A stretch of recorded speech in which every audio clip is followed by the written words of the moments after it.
ፊሊሞን በድካም የዛለውን አካሉን ለማሳረፍ ለደቂቃዎች ያህል ማሳጅ ሲያደርግለት የነበረው እጅ የሰው አልነበረም።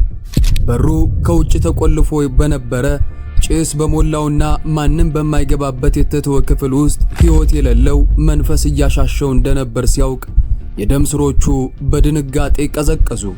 አብረውት የነበሩት ጓደኞቹ ሲፈልጉት፣ እርሱ ግን ከነሱ ጋር በአንድ ሕንፃ ውስጥ ሆኖ በሌላ ዓለም ውስጥ ተዘፍቆ ነበር።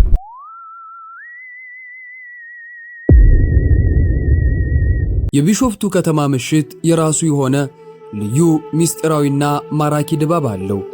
ከቀኑ አስጨናቂ ሞቃታማ አየር በኋላ የሚነፍሰው ቀዝቃዛ የሌሊት ነፋስ፣ የመንገዱ ዳር መብራቶች በጨለማው ውስጥ የሚያንጸባርቁት ደማቅ ብርሃንና የሰዎች መዝናናት የፈጠረው ጫጫታ አካባቢውን ሕያው ያደርገዋል። ፊሊሞንና ጓደኞቹ አዲስ አበባ ከሚገኘው በተለይም በመርካቶ ካለው የሳምንቱ አድካሚ የንግድ እንቅስቃሴ፣ የሰዎች ግርግርና የትራፊክ መጨናነቅ አምልጠው እውነተኛ ረፍት ፍለጋ ከምሽቱ 5 ሰዓት ላይ አንድ ግዙፍና ዘመናዊ የማሳጅ ቤት በር ላይ ይደርሳሉ። ወደ ውስጥ ሲገቡ አየሩ በዕጣን በተለያዩ የባህር ዛፍና የላቬንደር መዓዛማ ቅባቶች ጠረን ታውዷል። ምንም እንኳን ሰዓቱ የመኝታና የሌሊት አጋማሽ ቢሆንም ይህ ሰፊ ማዕከል ግን ልክ እንደ ቀን በሰዎች ተሞልቶ ይተራመሳል። የውሃ ፏፏቴዎች ጅረት ድምፅ፣ ከጣሪያው የሚንጠባጠበው የሚመስለው የሙዚቃ ለስላሳ ዜማና በየቦታው የሚሰማው የሰዎች የደስታ ሳቅ በማዕከሉ ውስጥ ሞልቶ ይፈሳል። ፊሊሞን በመርካቶ ሱቅ ውስጥ ሳምንቱን ሙሉ ዕቃ ሲያወርድና ሲጭን በጠራራ ፀሐይ ቆሞ በመዋል የዛለው እግሩ ይህንን ጥልቅ ረፍት አጥብቆ ይፈልግ ነበር። በመላምት የዛሬ ትረካችን ላይ አብረን እንደምንመለከተው ይህ ምሽት ለፊሊሞን ተራ የእረፍት ጊዜ አልነበረም። ወደ ሌላ ያልታወቀ የጊዜ ልኬት የሚሻገርበት ድልድይ ነበር። በሰዎች በተጨናነቀውና ደማቅ ብርሃን በሞላበት ሰፊ የመጠበቂያ ክፍል ውስጥ እጅግ ምቹ በሆነ ለስላሳ ሶፋ ላይ ወደ ኋላ ተደግፎ የእግር ማሳጅ እየተደረገለት ነው። አካባቢው በሰዎች ሞቅ ያለ ንግግርና ረፍት በሌለው የሰራተኞቹ ሩጫ የተሞላ ቢሆንም የፊሊሞን አእምሮ ግን ከዚህ የድምፅ ጫጫታ ቀስ በቀስ እየራቀ ይሄዳል። የሰውነቱ አጥንቶች ድካም ከማዕከሉ ሞቃታማ አየር ጋር ተዳምሮ አይኖቹን እንደ እርሳስ ያከብዳቸዋል። የብርሃኑ ነጸብራቅ በእይታው ውስጥ እያለቀና እየደበዘዘ የሰዎቹም ጫጫታ ልክ ከጥልቅ የውሃ ጉድጓድ ውስጥ እንደሚሰማ ማሚቶ እየራቀው ይመጣል። የሰውነቱ ጡንቻዎች ዘና ሲሉ ከባድና ጥልቅ የሆነ እንቅልፍ ወስዶት ወደ ሌላ ዓለም ይጓዛል። ጓደኞቹ በራሳቸው የሞቀ ጨዋታና ሳቅ ተጠምደው እርሱ በእንቅልፍ ማዕበል መዋጡን አላስተዋሉም ነበር። ማዕከሉ አሁንም በሕይወት በብርሃንና በእንቅስቃሴ እንደተሞላ ነው። የፊሊሞን መንፈስ ግን በዚህች ቅጽበት ከእውነተኛ ከሚጨብጠው ዓለም ጋር ያለውን ግንኙነት እያቋረጠ ነው። ይህ ጣፋጭና ሰላማዊ እንቅልፍ ግን ከደቂቃዎች በኋላ ወደ ምስጢራዊና ዘግናኝ የጥላ ዓለም መግቢያ በር እንደሚሆንለት በጭራሽ አላሰበም። በዙሪያው ያለው ደማቅ ብርሃን ደብዝዞ ሞቃታማ አየር ቀዝቅዞ ማንም የማያስተውለው ሌላ አስፈሪ ገጽታ ሊከፈት ጥቂት ሴኮንዶች ብቻ ቀርተዋል። ውድ ተመልካቾቻችን 96% ያሉ ተመልካቾቻችን ሰብስክራይብ ሳያደርጉ ስለሚከታተሉን የሰብስክራይብና የደወል ምልክቷን በመጫን የቻናላችን ቤተሰብ ይሆኑ። የእርሶ ትንሽ ድጋፍ የኛ ትልቅ ብርታት ነው። የፊሊሞን ጥልቅ እንቅልፍ በድንገተኛና ቀዝቃዛ ንክኪ ይቋረጣል። አይኖቹን በከፊል ሲገልጥ በላዩ ላይ አቀርቅራ የምትመለከት አንዲት ሴት ቆማለች። የብርሃኑ ማዕዘንና የቆመችበት አኳኋን ፊቷን በግልጽ እንዳያዩ አድርጎታል። ድምጿ ግን እጅግ ዝቅተኛና የደረቀና ስሜት አልባ ነው።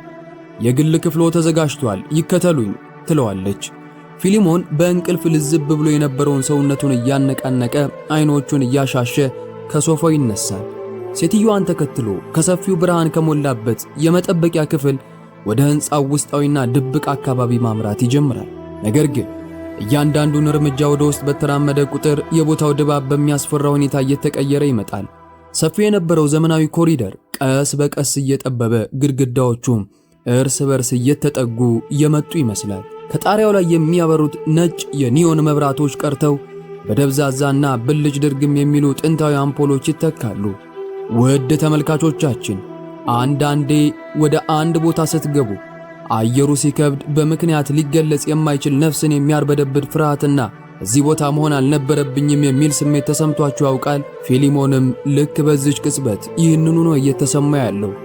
ከደቂቃዎች በፊት ይሰማ የነበረው የሰዎች ጫጫታ፣ የውሃ ፏፏቴ ድምፅና ሙዚቃው ሙሉ በሙሉ ጠፍቷል። አካባቢው ጆሮ በሚያደነቁር ፍጹም በሆነ መቃብራዊ ጸጥታ ተውጧል።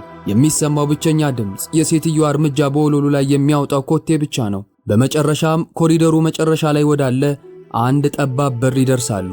በሩን ከፍታ ስታስገባው ክፍሉን የሚያበራው ከጣሪያው ላይ የተንጠለጠለ አንድ ደብዛዛ ቢጫ አምፖል ብቻ ነው። በክፍሉ ውስጥ 3 ያረጁ አልጋዎች ተደርድረዋል። ፊሊሞን እዛ ለማደር መስማማቱን ሲገልጽላት ሴትዮዋ አንድ አጭር ስሜት አልባና ዘግናኝ ሳቅ ትስቃለች። ክፍሉ ውስጥ ያለው አየር ይከብዳል፣ ብርሃኑም ይበልጥ ይደበዝዛል። የዚህ ሴትዮ ቀጣይ እርምጃ ምን ሊሆን እንደሚችል ፊሊሞን አሁንም አልተረዳም። ፊሊሞን በዚያ ጠባብ ደብዛዛ ቢጫ ብርሃን ብቻ በሚያበራበት ክፍል ውስጥ ከሚገኙት 3 ያረጁ አልጋዎች በአንዱ ላይ በደረቱ ይተኛል። በክፍሉ ውስጥ ያለው አየር እጅግ ከባድና የታፈነ ከመሆኑ የተነሳ ያንዳንዱን ትንፋሽ ወደ ውስጥ ለመሳብ ራሱ ያስቸግረዋል። የሙት መንፈስ የሰፈረበትን የተተወ ቤት በሚያስታውስ ሁኔታ ዝምታው በጆሮ ውስጥ ይጮሃል። ሴትዮዋ ምንም አይነት ቃል ሳትተነፍስ በዝግታ እርምጃ ወደ አልጋው ትጠጋለች። ስራዋን ለመጀመር እጆቿን በፊሊሞን ጀርባ ላይ ስታሳርፍ ያልታሰበና አጥንት ድረስ የሚዘልቅ ከፍተኛ የድንጋጤ ንዝረት በሰውነቱ ውስጥ ይረጫል። እጆቿ ሞቅ ያለ ደም እንደሚዘዋወርበት የሰው ልጅ አካል ሳይሆን ለቀናት በበረዶ ውስጥ እንደቆየ በድንገላ ይቀዘቅዛሉ። ፊሊሞን ከቅዝቃዜው የተነሳ በድንጋጤ ሰውነቱ ይንቀጠቀጣል። ይህ የተለመደ የሌሊት ወይም የክፍል ውስጥ ቅዝቃዜ አይደለም። ይህ የሰውነትን ሙቀት የሚመጥ ሕይወት አልባ የሆነ የሞት ቅዝቃዜ ነው። ውድ ተመልካቾቻችን በአንድ ዝግና ጸጥታ በዋጠው ክፍል ውስጥ ሆናችሁ ከማታውቁት ፍጡር የሚመጣ እንዲህ አይነት ዘግናኝ ንክኪ ሲገጥማችሁ ምን ልታደርጉ አስባችሁ ታውቃላችሁ? የፊሊሞን የልብ ምት ፍጥነቱን ጨምሯል። ጭንቀቱ ግን በዚህ ብቻ አላበቃም። ሴትዮዋ በሚያቆረቁዘውና በሚያስፈራው ቀዝቃዛ እጇ ማሳጅ ማድረጓን እንዳላቋረጠች ድንገት ድምጿን እጅግ አሳንሳ ከአንደበቷ በሚወጣ ሹክሹክታ መዘመር ትጀምራለች። ዜማው አሁን ባለንበት ዘመን የሚታወቅ ወይም ሬዲዮ ላይ የሚሰማ አይነት አይደለም። ከ10 ዓመታት በፊት የነበሩ ማንም የሚያስታውሳቸውን ጥንታዊ አሳዛኝና ልብ የሚሰቅሉ የትዝታ ዜማዎችን በጆሮ ስር ታንጎራጉራለች። የድምጿ ቅላጼ ከማጽናናት ይልቅ ጥልቅ ፍርሃት የሚያላብስና ከሌላ ዓለም የሚመጣ ማሚቶ የሚመስል ነው። ደብዛዛው ቢጫ አምፖል ከድምጿ ጋር አብሮ ብልጭ ድርግም ይላል። ፊሊሞን ይህ ሁኔታ በፍጹም ትክክል እንዳልሆነ የውስጥ ስሜቱ አጥብቆ ይነግረዋል። እረፍት ፍለጋ የመጣበት ይህ ምሽት ቀስ በቀስ ወደማይነቃበት አስፈሪ ቅዠት እየተቀየረ ነው። የበረዶ ቅዝቃዜና ጥንት ሰባሪው ዜማ ፊሊሞንን ከመጠን በላይ ስላስጨነቀው ለደቂቃዎች እንኳ በዚህ አልጋ ላይ መቆየት አይችልም። ይህ አስፈሪ ሁኔታ ቢያንስ ለጥቂት ጊዜ ለማምለጥ ሰበብ አስቦ ሽንት ቤት መሄድ እንደሚፈልግ በመናገር ካልጋው ይነሳል። ክፍሉ አሁንም በዚያች ብልጭ ድርግም በምትል አንዲት ቢጫ አምፖል እንደተዋጠ ነው። ስልኩን አልጋው ላይ ትቶ በሩን ከፍቶ ለመውጣት እጁን ወደ መዝጊያው ይሰዳል። ከመውጣቱ በፊት ሴትዮዋ ምን እያደረገች እንደሆነ ለማየት ድንገት ዞር ይላል። የሚያየው ነገር ግን አእምሮው ሊሸከመው ከሚችለው በላይ ዘግናኝ ነበር። ሴትዮዋ የቆመችው ከፊሊሞን ጀርባ አልነበረም። ከማዕዘኑ ባለው ጥልቅ የጨለማ ጥላ ውስጥ ፊቷን ሙሉ በሙሉ ወደ ግድግዳዋ ዙራ እጆቿን ወደ ታች ዘርግታ ምንም አይነት የሕይወት እስትንፋስ እንደሌለው ሐውልት ደርቃ ቆማለች። ትከሻዋ አይንቀሳቀስም። ትንፋሽ የምታስገባው ወይም ያቺ ከደቂቃዎች በፊት በጆሮ ስር ስታንጎራጉር የነበረችው ፍጡር አሁን በሞት ድንዛዜ ውስጥ እንዳለ አስከሬን ግድግዳው ጋር ተለጥፋ ቀርታለች። በዚህ ቅጽበት የፊሊሞን ደም ስሮች ውስጥ ያለው ደም ሁሉ የረጋ ይመስል ሰውነቱ ይኮማተራል። በሩን በኃይል ከፍቶ በድንጋጤ ከክፍሉ ይወጣል። ኮሪደሩ አሁንም በዚያ በሚያስፈራ ጸጥታ ውስጥ ነው። አይኖቹ ፈጠን ብለው ትንፋሹ እየተቆራረጠና ልቡ ደረቱን ጥሶ እስኪወጣ ድረስ እየመታ ወደፊት መሮጥ ይጀምራል። ጠባቡን ኮሪደር አልፎ ወደ ሰፊውና ብርሃን ወዳለው ዋናው የመጠበቂያ ክፍል ሲወጣ ድንገት ከፊት ለፊቱ ፊታቸው ላይ ከፍተኛ ጭንቀት የሚነበብባቸውንና በድንጋጤ ሲንከራተቱ የነበሩትን ጓደኞቹን ፊት ለፊት ያገኛቸዋል። እነርሱም እሱን ሲያዩት የሞተ ሰው በሕይወት ተመልሶ የመጣ ያህል አይኖቻቸው ፍርሃትና ግራ መጋባት አዝለዋል። የፊሊሞን የእረፍት ምሽት አሁን ሙሉ በሙሉ ወደ ሌላ የማይገለጽ የእብደት ምዕራፍ ተሸጋግሯል። ፊሊሞን እየተነፈሰና በፍርሃት እየተንቀጠቀጠ ጓደኞቹ ፊት ሲቆም፣ እነርሱ በበኩላቸው በቁጣና በከፍተኛ ጭንቀት አፍጥጠው ይመለከቱታል። የት ጠፍተህ ነው? ላለፉት 2 ሰዓታት ሕንፃውን ስንፈልግ እኮ ነው ይሉታል። አንደኛው ጓደኛው በጩኸት ፊሊሞን ግራ በመጋባት ምን 2 ሰዓት ገና አሁን እኮ ነው የገባሁት፣ ክፍል ሰጥተውኝ እዛ ነበርኩ በማለት ሊያስረዳቸው ይሞክራል። ነገር ግን ጓደኞቹ ማዕከሉን በሙሉ እንዳስፈተሹና አስተዳደሩም ቢሆን ማንም ፊሊሞን የሚባል ሰው የግል ክፍል እንዳልወሰደ አረጋግጠውላቸው እንደነበር ይነግሩታል። ይህ ሊሆን እንደማይችል እርግጠኛ የሆነው ፊሊሞን አስተዳዳሪውንና ጓደኞቹን አስከትሎ እርሱ ወደ ነበረበት ክፍል ይመለሳል። ጠባቡን ኮሪደር አልፈው በሩ ጋር ሲደርሱ በሩ ከውጭ በኩል በከባድ ቁልፍ ተቆልፏል። አስተዳዳሪው ግራ በመጋባት ይህ ክፍል እኮ ለረጅም ጊዜ የተዘጋና ማንም የማይጠቀምበት ነው ይላል። ቁልፉን አምጥቶ በሩን ሲከፍተው ፊሊሞን የሚያየውን ማመን አቅቶት በድንጋጤ ይፈዛል። ክፍሉ እርሱ ከደቂቃዎች በፊት የተወው አይደለም።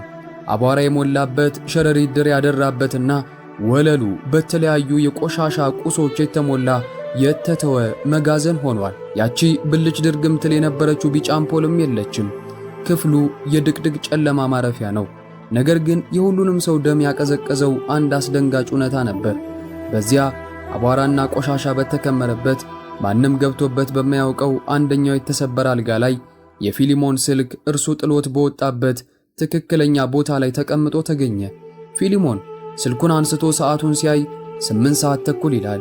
እርሱ ማሳጅ ጀመርኩ ካለበት ጊዜ ጀምሮ 1 ሰዓት ተኩል ሙሉ የትና እንዴት እንዳለፈ በማይታወቅ ሁኔታ ከሕይወቱ ሰሌዳ ላይ ተሰርዞ ጠፍቷል። ይህ ክስተት የፊሊሞንን አእምሮ ሙሉ በሙሉ አናጋው። ስልኩን በእጁ ይዞ በዚያ አቧራማ ክፍል ውስጥ ቆሞ ሳለ ሰውነቱ መቆጣጠር በማይችል ሁኔታ ይንቀጠቀጥ ጀመር። እርሱ በእርግጠኝነት ያውቃል፣ ያቺ ሴት ያቺ ቀዝቃዛ እጅ ያላት ግድግዳው ላይ ፊቷን አዙራ እንደ ሐውልት የቆመችው ፍጡር ሕልም አልነበረችም። ነገር ግን በሩ ከውጭ ተቆልፎ ማንም ባልገባበት በዚያ የተተወ ክፍል ውስጥ እንዴት ሊሆን ቻለ? 1 ሰዓት ተኩል ሙሉ በምን ልኬት ውስጥ ነበር? ጓደኞቹ በፍርሃት እየተያዩ በፍጥነት ከዚያ ቦታ ሊያወጡት ይሞክራሉ። ነገር ግን ወደ ብርሃን ሲወጡ ከጓደኞቹ አንዱ በድንጋጤ ወደ ኋላ ያፈገፍጋል።